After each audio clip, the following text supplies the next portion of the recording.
Hello guys, ഇന്ന് നമ്മൾ പോകുന്നത് മാവുങ്കാലുള്ള ആനന്ദാശ്രമത്തിലാണ്. അവിടുത്തെ വിശേഷങ്ങളാണ് ഇന്ന് നമ്മൾ പറയുന്നത്. ആനന്ദാശ്രമം എന്ന് പറയുന്നത് അനന്തരാനന്ദത്തിൻ്റെ വാസസ്ഥലം. കേരളത്തിലെ തന്നെ കാസർഗോഡ് ജില്ലയിലെ ഒരു നഗരവും മുനിസിപ്പാലിറ്റിയുമായ കാഞ്ഞങ്ങാട്ടുള്ള ഒരു ആത്മീയ വിശ്രമ കേന്ദ്രമാണ് ഈ ആനന്ദാശ്രമം എന്ന് പറയുന്നത്.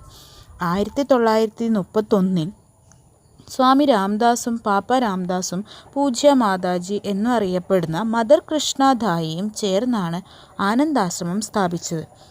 During the inaugural ceremony of the ashram, Swami Ramdas gave a short speech describing the purpose of the ashram, the ideal which the ashram holds before it is universal love and service based upon a vision of divinity in all beings and creativity of the world. Here, every man, woman, or child, to whatever denomination, creed, or caste the person may belong, shall have free access.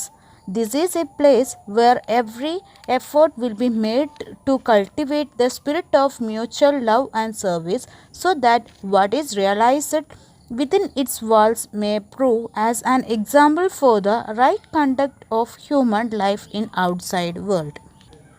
ആശ്രമത്തിൻ്റെ ഉദ്ഘാടന ചടങ്ങിൽ സ്വാമി രാംദാസ് ആശ്രമത്തിൻ്റെ ഉദ്ദേശം വിവരിക്കുന്ന ഒരു ചെറിയ പ്രസംഗമാണ് ഇംഗ്ലീഷിൽ ഇപ്പം ഞാൻ പറഞ്ഞത്. അതിൻ്റെ മലയാളം പറഞ്ഞുതരാം.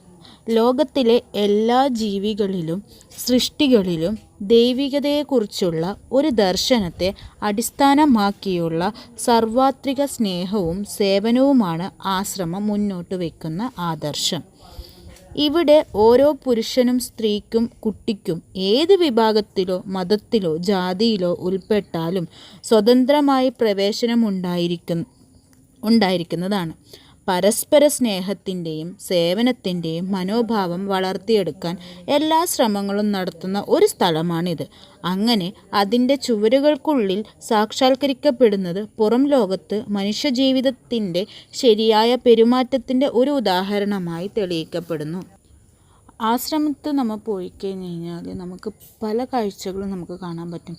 കുറേ ചെടികളും പൂക്കളും പലതരം മരങ്ങളും എല്ലാം നമുക്ക് കാണാൻ പറ്റും. വലിയ വലിയ വൃക്ഷങ്ങളെല്ലാം ഉണ്ട്. അതുകൂടാതെ അവിടെ ഓരോ സ്ഥലത്തും എത്തിക്കഴിഞ്ഞ് കഴിഞ്ഞാൽ സ്വാമി രാംദാസിൻ്റെ കാൽപാദം ഉണ്ട്. അതുപോലെ തന്നെ കുറേ പശുക്കളുണ്ട്. അതിനോട് ചുറ്റുമായി 52 പശുക്കളും ഉണ്ട് അവിടെ വളർത്തുന്നത്.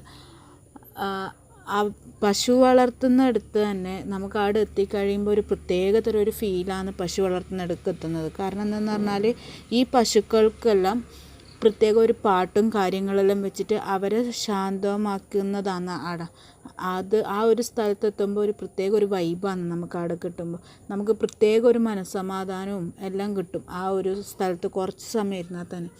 പിന്നെ കുറേ ബുക്ക് സ്റ്റാളും കാര്യങ്ങളും എല്ലാം ഉണ്ട് അവിടെ. നമുക്കതെല്ലാം കണ്ട് ആസ്വദിച്ച് കുറേ സമയം ഇരിക്കാനും ഭക്ഷണം ഉച്ച സമയം ആയിക്കഴിഞ്ഞ് കഴിഞ്ഞാലുള്ള ഭക്ഷണം എല്ലാം അവിടുന്ന് നമുക്ക് തരുന്നുണ്ട്. അപ്പോൾ ഒരു പ്രത്യേക നല്ലൊരു സ്ഥലമാണ് ആനന്ദാശ്രമം എന്ന് പറയുന്നത്. അപ്പോൾ അതുകൊണ്ട് എല്ലാവരും ഒന്ന് ആശ്രമത്തിൽ പോയി എല്ലാവരും കാണണം. അപ്പോൾ ഇന്നത്തെ വീഡിയോ ഇത്രയേ ഉള്ളൂ ഗൈസ്. ടാറ്റ ബൈ.